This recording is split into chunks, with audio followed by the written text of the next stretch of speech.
You were brave. Hereby call to order the Roseville City Council meeting for Monday, March 2nd, 2026. Mr. City Manager, would you call the roll, please?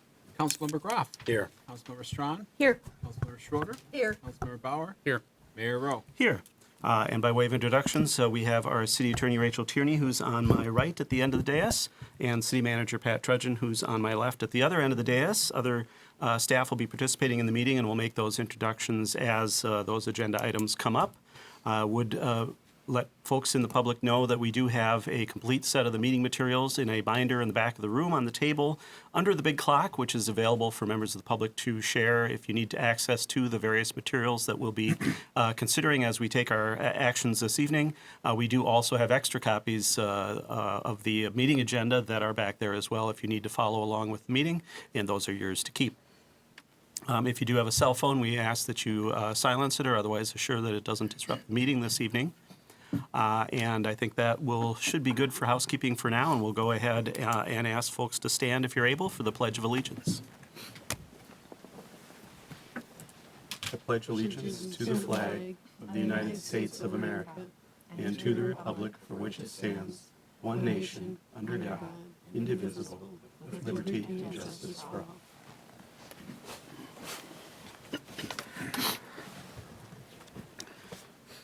All right, the first item on our agenda after these preliminary items is approving tonight's agenda, and as always, we'll check with City Manager Trudgeon to begin with. Are there any staff recommended changes to the agenda this evening? Mr. Mayor, staff has no changes. All right. Are there any council changes to the agenda this evening or items that council members would like removed from the consent agenda for separate consideration? Does not appear to be the case. We'll just double check with members of the public. We do have a few items, 4 items on our consent agenda, section 10 of our agenda this evening. These items are normally taken up at the end of the meeting as a single motion with limited opportunity for input. If anybody is here this evening to either make a comment or ask a question about one of those items in section 10, otherwise known as our consent agenda, this would be the opportunity to let us know, and we'll move that item earlier in the meeting so that you don't have to wait till the end to make your comment or ask your question. Is there anyone here for an item in section 10 of tonight's agenda? All right, does not appear to be the case. In that case, is there a motion to approve the agenda as presented? Second. All right, we've got a motion from Councilmember Schroeder, seconded by Councilmember Bauer to approve tonight's agenda as it's been presented. Discussion on that motion. Hearing none, all those in favor signify by saying aye. Aye. Opposed? That passes unanimously. We have our agenda for this evening. Next on the agenda is our first opportunity for public comment. We will provide an opportunity for public comment on agenda items as they come up, but we do always also at the beginning of each council meeting want to provide an opportunity for general public comment. This would be an opportunity for members of the public to speak to items that are not on this evening's agenda, but may relate to city business or be of interest to people in the community. So we'll check and see if anybody is here to speak under general public comment this evening. Does not appear to be the case. We'll then proceed, and our first item then is to proceed right into our business items. And our first business item this evening is to conduct a public hearing and certify unpaid utility charges to the property tax roll. We have our new Finance Director, Sam Magaranu, here to give us the introduction to this hearing, and then we'll hold the hearing and take action on the certification. Welcome, Mr. Magaranu. Thank you. Good evening, Mr. Mayor, member of the council. As in previous quarters, the city is authorized by the city code to conduct a public hearing. The reason for this is to allow residents or businesses to dispute any of these charges. These charges are set to be certified on property taxes to be collected in 2027. Typically, these charges get assessed and they're tracked by the county. So when a home changes owners or a property changes owners, realtors or people of interest can call the county and learn if there are any unpaid utilities or fees that the city have assessed. For this quarter, we are looking at about $92,000 of certifications with an additional $8,000 of an administrative fee, which is about $25 per each property. With that, we will have to open this public hearing, and if any residents are here, they they have any questions, I'm here to help answer any of those questions. So. All right, thank you. And so we'll go ahead and open the public hearing. This would be an opportunity for members of the public to speak to either if they have questions or want to dispute their own property's assessment or general questions, I guess, on the subject matter. That would be okay too. We'll take any comments that people want to make during a public hearing, but we'll open the hearing. And does anyone from the public wish to speak to this proposal to assess these overdue utility amounts to the property taxes for the related properties? All right. Seeing no one come forward to speak, we'll go ahead and close the public hearing then. Council, we have the requested action, which is to certify those unpaid utility charges to the property tax roll as outlined in the materials. So move. Oh, sorry. I had a question. Oh, question? I'd like to know, there was some indication on some of the higher outstanding amounts, and there are several that are outstanding from 2022. And there's nothing further that we've done. Is there a recommendation that we have a further charge, or when it's residential? I guess just, that's a long time to go without paying. And then I noted at 2507 Walnut Street, it looks like there may be more than one business there. But one of the businesses at that location is not authorized to operate. And so if they're generating a significant water, we maybe should investigate, because it doesn't sound like they should be getting a bill. Yeah, I mean, those unpaid balances should be certified on a quarterly basis. At the time of certification, those balances technically are marked in our system as collected, because they will be collected with the property tax statements. Now, if they are delinquent on their taxes, that's something that the county will be handling to ensure that we collect. So every year when we receive settlements from the county, there's a portion of delinquencies that are remitted with those payments. So if we have any outstanding that are from 2022, I think that's a much larger discussion. I would have to look into see why we haven't certified them by now. But if they're on this list, they will be going to the county to be certified on property taxes. And then any unpaid utilities after this date will continue to accrue, kind of begin a new balance. So any old balances should be certified. Okay. So, Councilmember Strawn, I think there's some notation down there. Some folks haven't paid since 2023. Doesn't mean we haven't certified. We've certified them every quarter. Right. Just to kind of note that they've never paid it in 2023. There are some businesses and some people that just don't pay it in time for whatever reason. And so we do have a penalty, which is somewhat newer.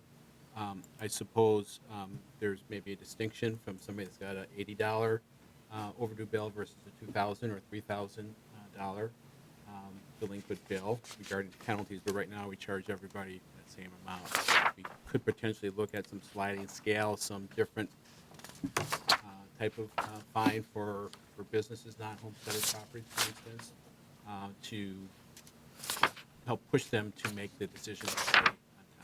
The thing is, with water, we pay St. Paul Water, so it's a cost we incur. It's not just a future Right. cost, like, well, we would collect someday. It's money that's going out the door for us, and the longer it takes for us to get that back, the less money we have to pay for those things. So it is important that people do pay, and maybe through harsher penalty, let's say, heftier fine for some of those larger ones, maybe that will get some better compliance. But I just want to assure you that we do certify every quarter for that purposes. So the notation, I think, was just that they haven't paid on time since 2023. But have they paid anything since 2020? the two notations on page 3 out of 6, those are the ones you referred to. I think City Manager Turgeon is correct. Talking to our utility billing clerk, these two, she's just noting that these properties are in the habit of not paying on a regular basis since 2022. Not that we haven't certified since. And so when they pay taxes, then Yep. that is paid in full. Yep. So So they this have is their current balance. This is their that's current unpaid. balance. It's not since 2020. So I guess the note is a little deceiving. Maybe you should say, this is someone who we've kind of had to deal with on a regular basis as being not paying on time.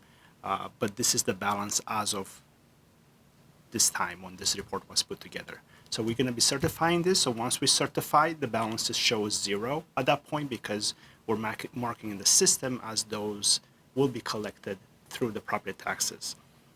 So then any unpaid from this point forward, will be beginning from 0, and then we're going to accumulate in the future as well. So, yeah. Right.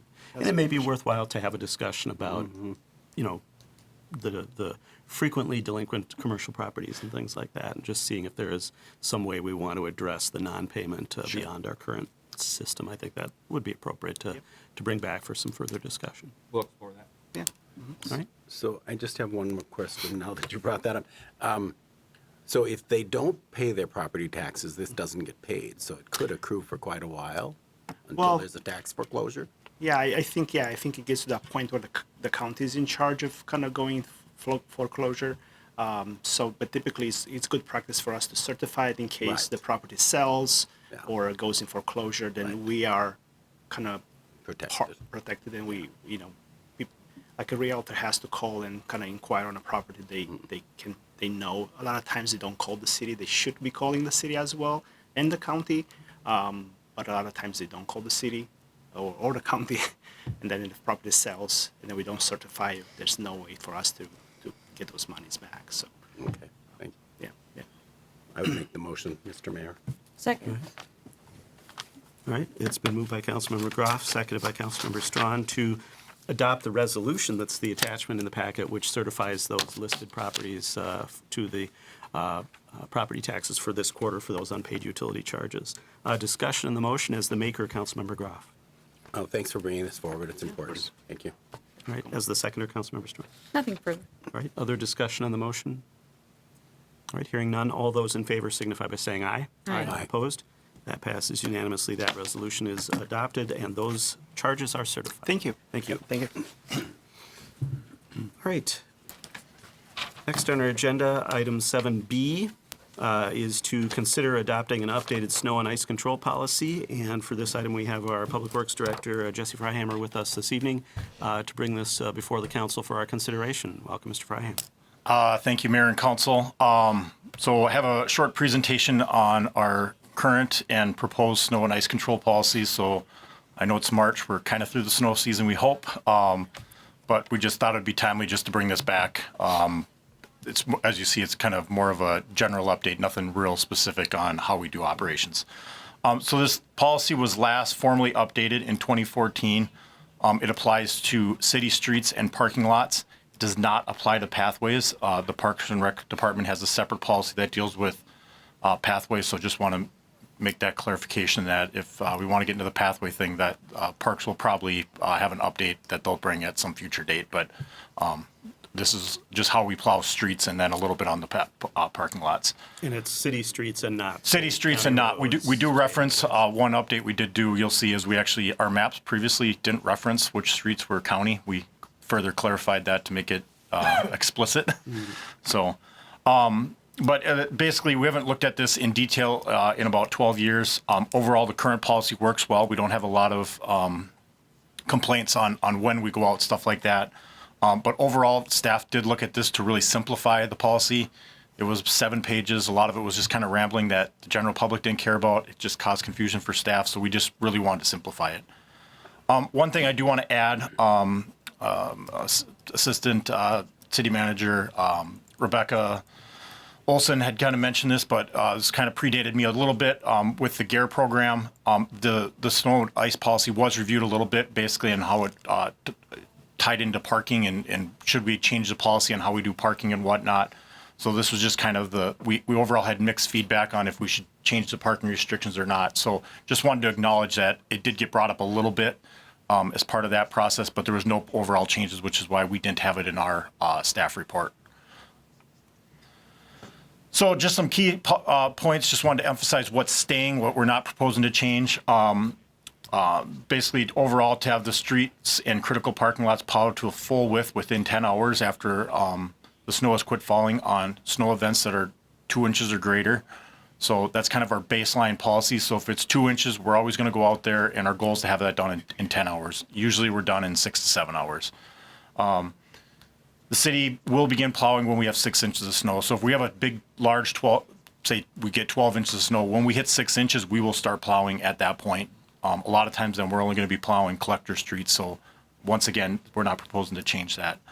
Ice control policy, we, unlike Ramsey County and MnDOT who have bare pavement policy, we do not have a bare pavement policy. So we're not saying we guarantee black pavement with, black pavement when, 24 hours after event or something similar to that. So just want to emphasize, we do treatment, but you're still going to see some ice and accumulated snow a lot of times on our plow routes.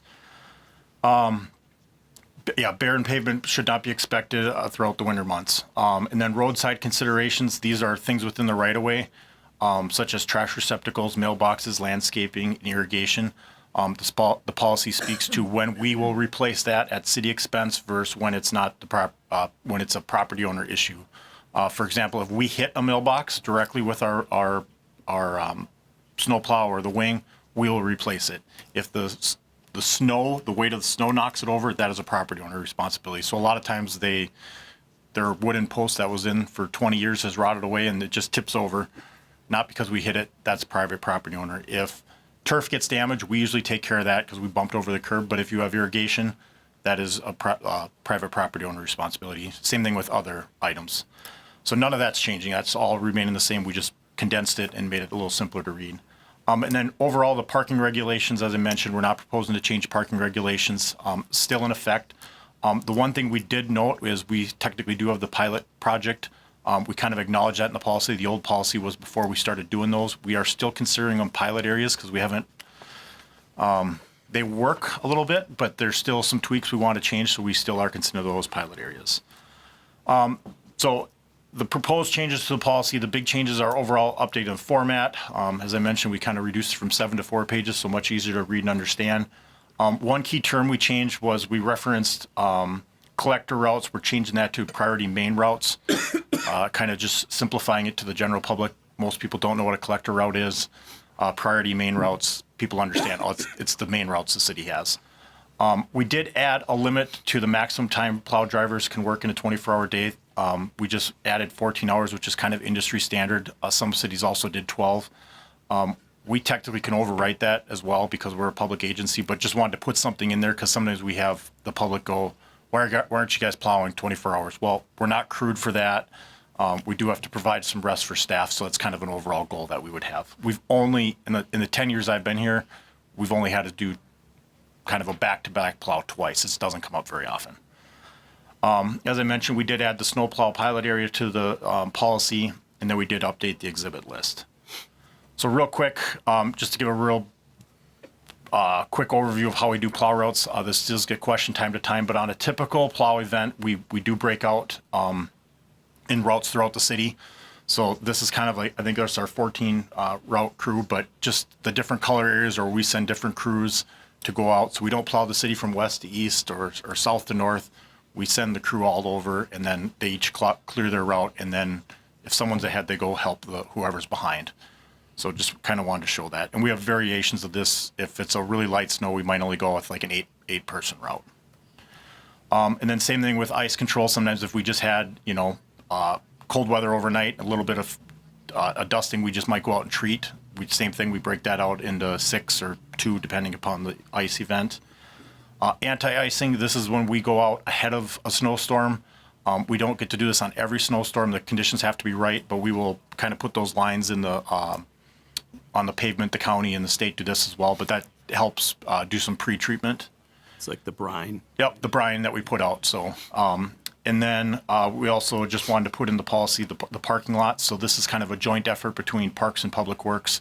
Most of them are done by Public Works, but Parks does some as well. So this just kind of shows that. And then we just had our mailbox standard because mailboxes are the number one complaint we get usually. And then we did reference the pilot location. We currently have 4 of those. We did have a 5th that we did remove because it was more or less, it caused more issues than it did. So like I said, this is still ever changing. Otherwise, we did present this to the Public Works, Environment, and Transportation Commission at their January 27th meeting, and they recommended adoption. So with that, I'll open up to questions. Otherwise, staff would recommend council adopt the revised snow and ice control policy in the packet. right, thank you, Mr. Freihammer. Are there questions from the council? I did have one suggestion, which I'm not going to make a contingency of approving the policy update, but my suggestion is on the map that shows all the routes and the jurisdictions, it might make sense to put a heading above the state and county designations down in the key that says not plowed by the city or something to that effect. That is, we can do that. Yeah, That's a good just to suggestion. clarify that, because otherwise one might look at the map and say, oh, those are the county roads Right. that the city plows or Yep. something like that. And it helps to be extra clear in those things. Yep. So that's Great suggestion. by way of a suggestion. Any other questions from or comments from council members?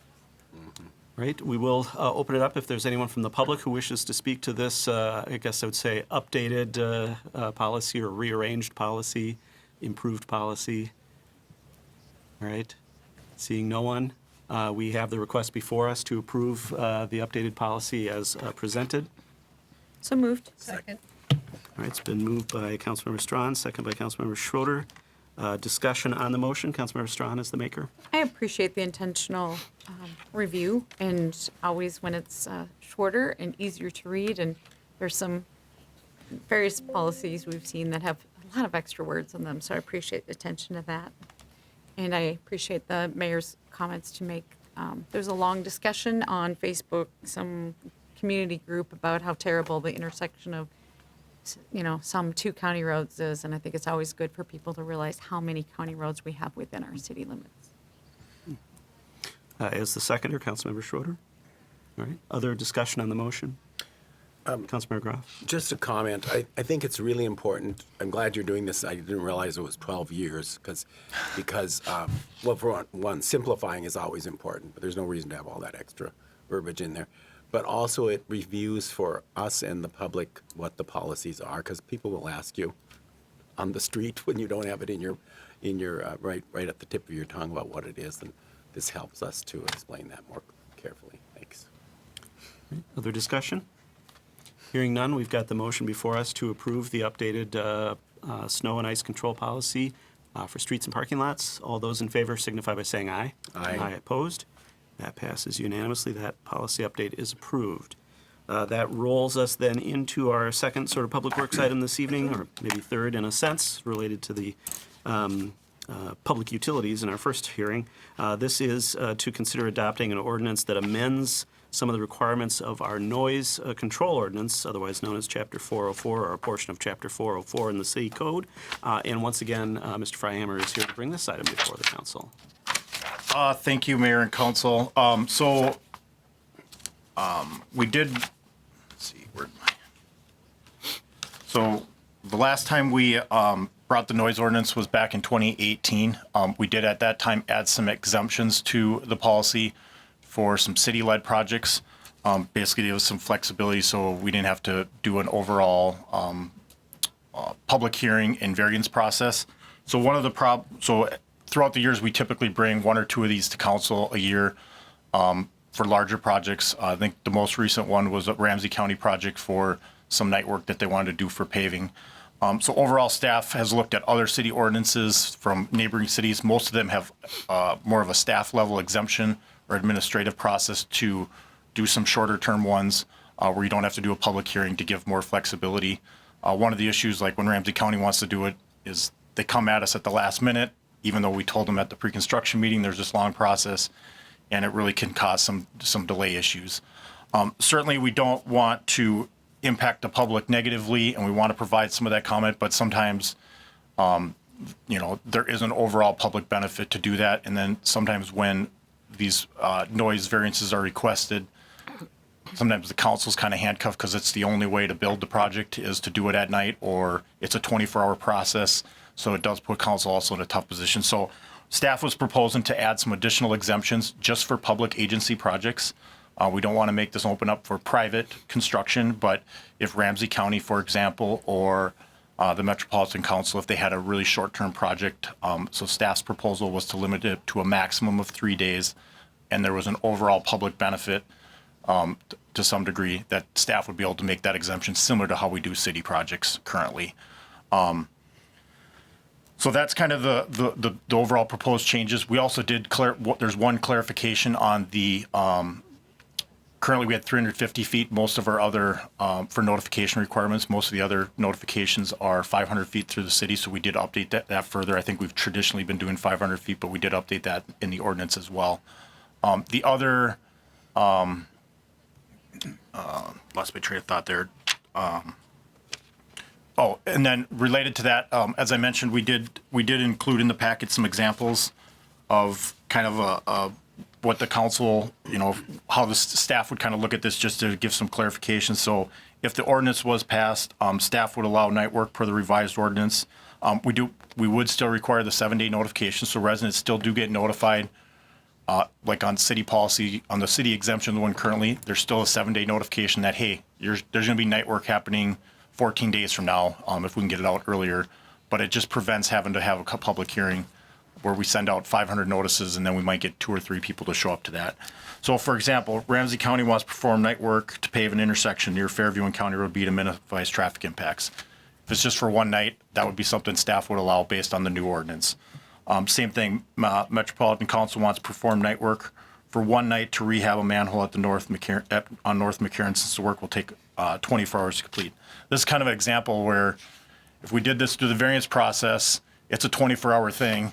You guys are kind of obligated to some degree to allow it. Otherwise, you're going to put undue costs to Met Council. So if a residents say, I don't want to do it, it does put you guys in a little bit of a bind. So this gives a little bit, little easier to provide an exemption to the council. The staff can certainly explain this is going to be a one-day impact. But there are going to be requests we get that we certainly would still want to do a public hearing and a variance process. So for example, Ramsey County wants to do night work on County Road C, potentially for next year's project, between Lexington Avenue and Rice, but that would be over 2 weeks. Since it's over the 3-day thing, we would want to bring that to council through the current process that we have. And then the second example was Acme Construction wants to extend work over the weekend from 6 to 10 to expedite their building process. But since that's a non-public agency, we would say, hey, you have to apply through the variance process to get that exemption. So just kind of wanted to give you guys some examples of how staff would look at that. Certainly if we had a proposal from a public agency, but there was minimal benefit to the public, we'd still bring that to you guys. So with that, we did present this to the Public Works Commission at their January meeting. They recommended adoption of the revised ordinance. So with that, staff would recommend adoption of the ordinance, and then we did include a resolution for a summary ordinance as well. All right, thank you, and thanks for pointing out that summary. We don't want to miss that action. Are there questions from the council on the proposed changes to the noise ordinance to provide for some ability of staff to grant exemptions in certain circumstances? I did want to just clarify, does staff, would there be cases where staff might still perhaps put some sort of conditions or requirements as part of the granting of the exemption as it relates specifically to a project, maybe try to limit it to a certain portion of the overnight hours or things like that? Yeah, certainly. A lot of cases, like when we've been working with Ramsey County, they're just a lot of times extending the paving to be, they just know it's going to go a little bit later, but we could either have them specifically start, if it's only like 4 hours, we're not going to have them doing that in the middle of the night. It might be extend the work hours past 9 o'clock to get done by midnight, or they want to start 2 hours early. But yeah, we're not going to say go pave between 2 a.m. and 6 a.m. when they could do it right, just going a couple hours past. Okay, so I think that's an important ability the staff has to tweak to the specific situations. And then the other thing was, I was thinking about how when we instituted our special event permission policy, one of the things that has been nice is when there are those special events that are permitted by the city, we do get a notification from staff like that's coming up. And Yep. so if, I suppose as part of your notice to the public in the surrounding area, you'd include the council as part of that. Correct. That's actually in the ordinance that Got it. the council, the residents are notified, as well as the council and the city manager, Perfect. 7 days ahead of the work. I'm embarrassed to say I missed that in the ordinance. All right, other questions from the council? All right, is there anyone from the public that wishes to speak to this particular proposed ordinance amendment, allowing for some specific short-term exemptions for public agencies on our noise ordinance? Does not appear to be the case. We'll go ahead and close the opportunity for public comment. Is there a motion from the council related to the ordinance? Second. All right, it's been moved by Councilmember Schroeder, seconded by Councilmember Groff to adopt the ordinance amending Chapter 404 specific to our noise control requirements. Discussion on the motion as the maker of the motion, Councilmember Schroeder. Pretty straightforward. All right, Councilmember Groff as the seconder. Most of the time, people want the work done as quickly as it can be done and have them out of there. So I think if you need to extend it a little bit, it's a good policy to have. Thanks. All right, other discussion on the motion? Hearing none, all those in favor of adopting the ordinance signify by saying aye. Aye. Opposed? That passes unanimously. We also then have the request to approve publishing a summary of the ordinance. So moved. That's been moved by Councilmember Strawn, seconded by Councilmember Bauer, to approve the resolution authorizing publication of a summary of the ordinance. Discussion on that motion. Hearing none, I would note that does require a supermajority, which in the case of a five-member council is a 4/5 vote. All those in favor of authorizing publication of the summary signify by saying aye. Aye. Aye opposed. That passes unanimously, meeting the supermajority requirement. That concludes that item. Thank you, Mr. Freihammer, and thanks once again to the Public Works, Environment, and Transportation Commission for their input on both of those items. That then brings us to item 7D, which is to consider appointments to the Equity and Inclusion Commission, the Finance Commission, the Planning Commission, and the Public Works, Environment, and Transportation Commission. We have one vacancy for a partial term on the EIC. We have 3 vacancies for full terms on the Finance Commission, 2 vacancies for full terms on Planning, and 1 vacancy for a full term on Public Works, Environment, and Transportation. I don't necessarily have a particular order in which to consider these. We do have them listed alphabetically on the tally sheet. Council thoughts or motions? I'd make a motion to talk about the easy ones. The ones, I'd like, make a motion to nominate Narayan Dakal to Equity and Inclusion, to nominate Martin Jeffers, Matthew Caney, and Kyle Randolph to Finance, and Luke Sandstrom to PWET. All right, and that's not only to nominate, but also to appoint, correct? Correct. Yes, okay. Sorry to pick nit. Picnic. I'll second Okay. that motion. So it's been moved by Councilmember Strawn, seconded by Councilmember Groff, to make those appointments to the Equity and Inclusion Commission, the Finance Commission, and the Public Works, Environment, and Transportation Commission. Discussion on that motion. As the maker, Councilmember Strawn. We were fortunate to have a lot of really solid candidates, and I think they will all be great contributions to their respective commissions. All right, as the seconder, Councilmember Groff. Yeah, this was quite involved. It took a lot of thinking because there were so many great applications and so many different skill sets to sort through. So, as the mayor always says, don't let this stop you from applying again, and of course, volunteer for other things if you don't get selected this time. But I think it's a good slate. All right, other discussion on the motion? And I was just tallying here, in each case, 1, 2, 3. Yeah, in all 3 of these commissions, council members sort of designated or included in their choices 4 of the applicants, not just the 1 or the 2 Right. that we're appointing here. Yeah. And so I think that helps indicate the quality of the candidates as well. And, in the case of some of these commissions, I mean, we only had 1 vacancy and we had, Yes. over a dozen applicants, and sometimes that really makes it hard to narrow things down, as Councilmember Groff said. We appreciate that the public makes it hard for us to make these decisions by coming forward and being willing to serve, and we certainly would encourage anybody who's not appointed in this round, as Councilmember Groff also said, to reapply. We do oftentimes a round of appointments in the fall, and certainly each spring is our main opportunity for that. With that, is there any other discussion on the motion to make those appointments to those 3 commissions? Hearing no other discussion, all those in favor signify by saying aye. Aye. Aye. Opposed? That passes unanimously, and that leaves us then the Planning Commission. And I'd like to nominate or make a Appoint? motion to appoint Rose Lindsay and Ben Schaefer. And in selecting the second candidate, there was a tie between some candidates, but in making the choice between them, Mr. Schaefer lives near the proposed maintenance facility in the neighborhood we've had a lot of interaction with, and didn't have as many potential restrictions on family and involvement. And so, all things being equal, that's why I chose that.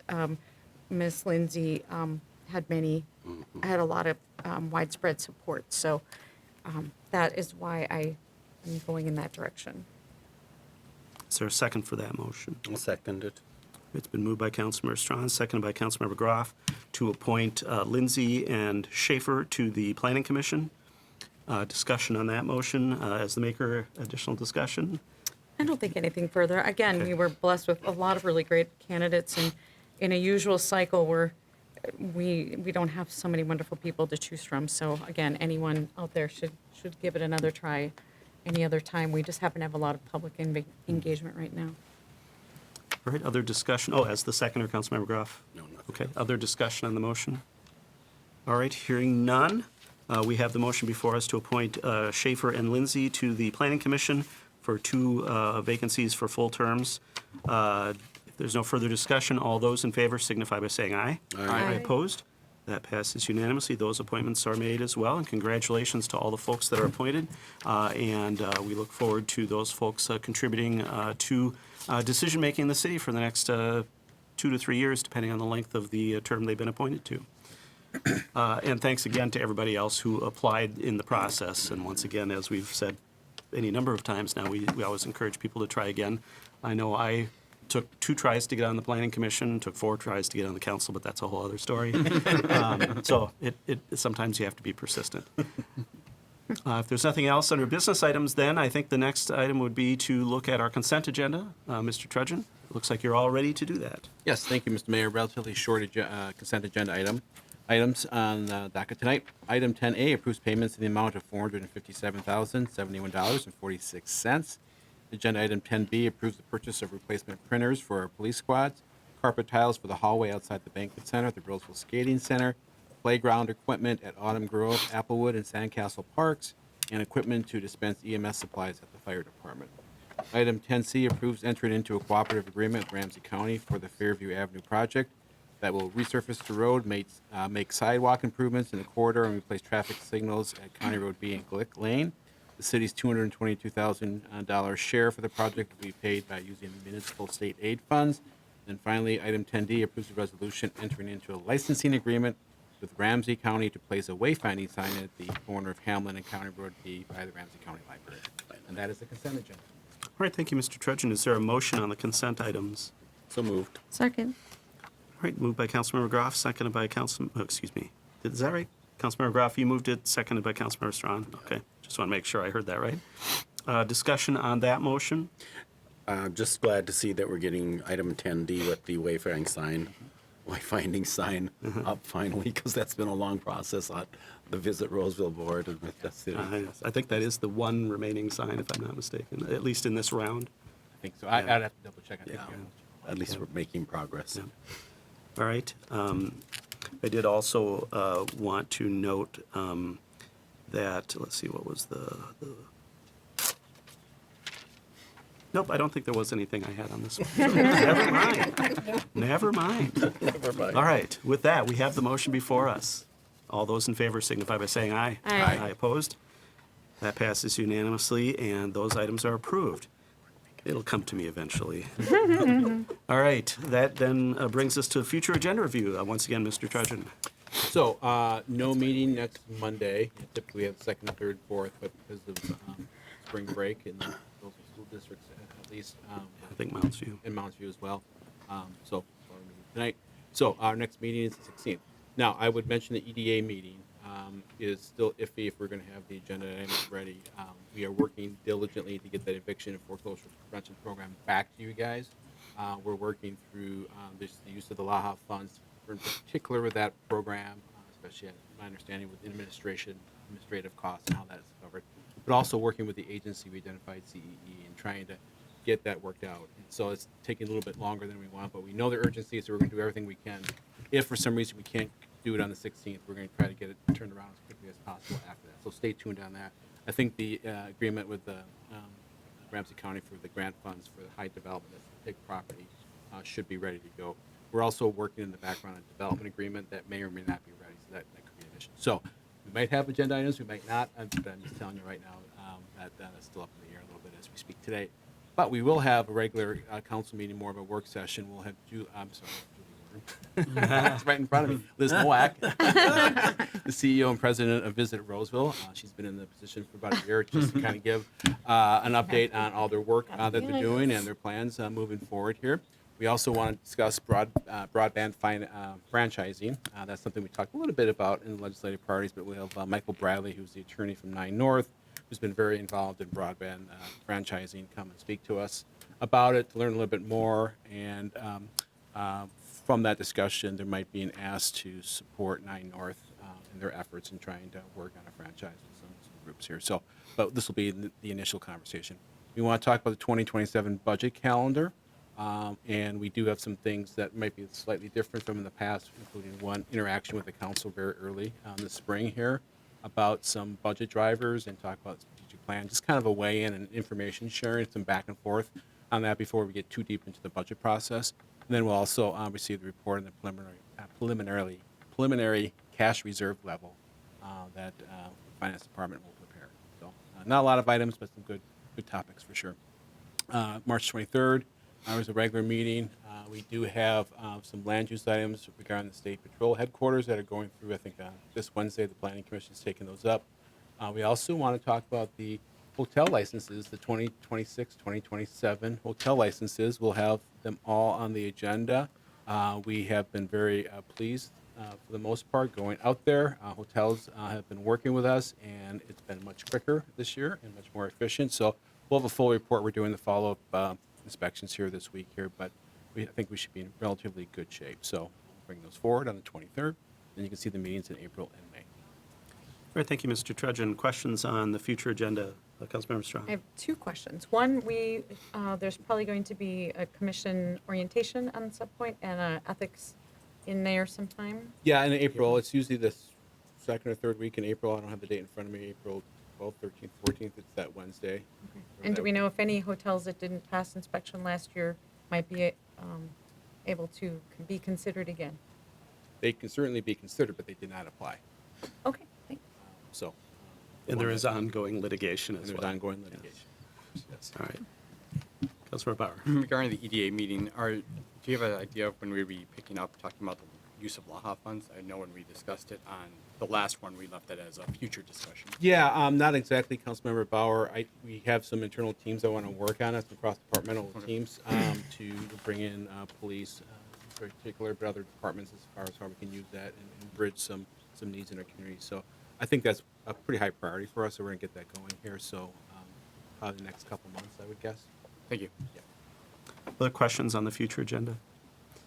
I did want to just clarify that you had mentioned that there might or might not be a development agreement on the EDA on the 16th. Is that also for the high development? I'm sorry, yeah, that's for the high development, Okay. the PIC property. Got it, okay. And then the 16th for the council meeting, are you thinking about that being a sort of a work session format down at the table as Yeah, opposed to? I think dais? so. It's probably Okay. appropriate. And we can certainly do the EDA meeting items Yeah. in that fashion as well, I would think. Okay. All right. Are there any council member initiated items for future meetings or announcements or communications? Councilmember Schroeder. Yes, I just wanted to mention that Councilmember Bauer and I will be going down to the Capitol on the 12th, is it? I believe so. So Yes, we're going to be talking to some of our representatives. So if there's anybody that has, other than what we have in our priority, our list that we already put together, obviously that's what we'll be talking about. But if there's anything people would like to add or talk about with that, please let us know. All right. Very good. Other communications or announcements or council member initiated future items? Councilmember Graf. The Northeast Youth and Family Services has determined their date for their annual leadership luncheon, and it will be May 6th at 11:30 until 1 at the Vadnais Heights Community Center, and I will be sending that all out to you probably in the next week or so. They are looking for table captains, so if any of you would be willing to step up, I think you need to have 6 other attendees at the table with you. And of course, you know there's no charge, but there is an ask, so Of course. that's how it's sponsored. Please let us send it out, make sure we all get I will. the detail. All right. And I would note also that the Rice and Larpenteur Alliance is having their annual gathering at the Community School of Excellence on this Thursday, the 5th, at 5:30 p.m. And so that should be a pretty exciting event to find out what's been going on in that area in the last year and what the plans are for the coming year as well. So look forward to seeing people there. If there's nothing else on the agenda, the only other item we have is adjournment. So, second. One of us, pick which one. Councilmember Groff moved, Councilmember Strawn seconded. How's that? To adjourn. There's no discussion on a motion to adjourn. All those in favor signify by saying aye. Aye. Aye opposed. That motion passes, and we are adjourned at 6:45 p.m. Thank you, everyone. That was very efficient. Thank you all.